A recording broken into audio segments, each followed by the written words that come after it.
طيب.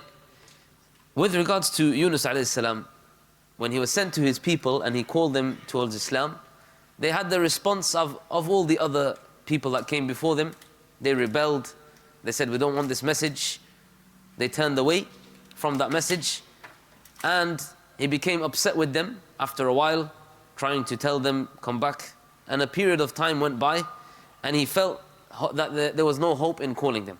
And so he said, be ready for the punishment of Allah after a certain period of time. Some of the Mufassirin mention 3 days. Wait for 3 days, and Allah is going to deal with you. And then he left, and this is why Allah says in the Quran, وَذَنُّونِ إِذْ ذَهَبَ مُغَاضِبًا. When he left his people, مُغَاضِبًا, angry, angered by them not accepting the statement of Allah. Now here it's important to mention, his ghadab, his anger, was not for personal reasons or anything like that. It was genuine anger. Angered by the fact that his people are not listening to La ilaha illallah. They're not coming back to Allah. And so he rushed and he left from his people.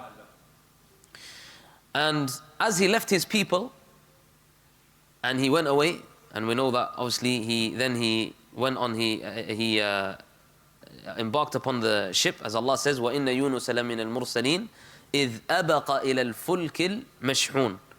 When he left his people, hurried away from them, fled away from them, and he embarked upon the overloaded ship. Allah calls it here the overloaded ship. And whilst he was embarking upon the ship, his people, when they started to see the signs of Allah, Allah guided their hearts in that moment, that they saw what was happening, and they said, we want to turn back to Allah. And they were scared that the adhab of Allah is going to come like the Prophet of Allah has promised them. Imagine, you just heard the Messenger of Allah promise that adhab is coming. So of course, naturally they were fearful and scared about what was going to happen.